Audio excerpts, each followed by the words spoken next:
Hello, welcome back to another video. Today I'll be talking about my flat pack Christmas collection. It's a set of STLs available on my Manufactory and Prusa printers. They're just designed to be easily stored Christmas decorations. So this idea started when I was thinking about decorating a little tree that I have in my apartment. I didn't want to buy any real ornaments since they take up a bunch of space and they just end up lying around the rest of the year. The basic idea, this was inspired by those like business cards / kit cards that are about that big on my Manufactory and Thingiverse, and they have little parts in it that you break free and then you can assemble the model. So I went into Illustrator with this general idea since I think it's easier to draw 2D shapes there than it is in Fusion 360. Once I had some basic outlines drawn, I saved them as an SVG and exported them. Here I was able to take the SVGs and extrude them to create the 3D bodies that would make up the ornament. I also added in the little outline of the card and the little supports to attach all the pieces together. And from here it was just a bunch of trial and error until I had the right tolerances and the parts snapped together and actually came back apart. For the ornaments I stuck 3 or 4 prints until I had one that clicked together perfectly and then I could pull it back apart. I got this fit right for the first ornament and then I was able to just modify the design around the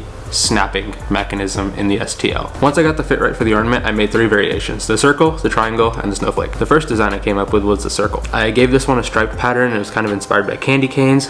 I even printed one that was half red and half white just to go with that theme. For the next ornament, I printed out the snowflake. For this, I just went and found an SVG of a snowflake online. I brought the SVG into Fusion and I cut it in half. I put each half around the mechanism that would snap together and then printed that out. This came out really well, so to complement this, I went with the triangle design, which was loosely based around an icicle. When I was making this in CAD, I wasn't sure about the design I wanted. I didn't want to do another striped pattern, but I also didn't want to just make the plain triangles. I thought it looked a little boring. So I made the STL to be just a plain triangle, but when I went into the slicer, I chose 0 top layers and 0 bottom layers, so I had exposed infill. So while I was working on these ornaments, I was also working on the flat pack tree. This took, I think, 8 or 10 iterations before I had one that fit together right. I think the G code is labeled flat pack tree V11 right now. So for some trees I didn't have the snap fit right, or I had the snap working well and the base didn't fit. Once I got the tolerances right, I went ahead and I printed a few different colors.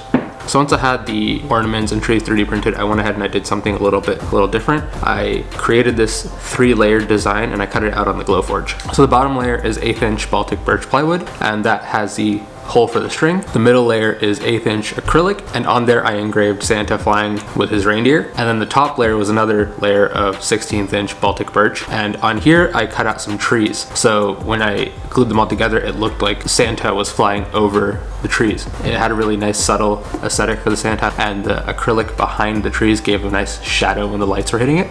All the files are available on my Manufactory and Prusa printers if you want to print a set of your own. I know Christmas is tomorrow, but it's never too late. If you do, be sure to tag me on Instagram or Twitter. I'd love to see your prints, or if you remix them, I'd love to see your designs. If you like this video, be sure to drop a like and hit that subscribe button for more future projects.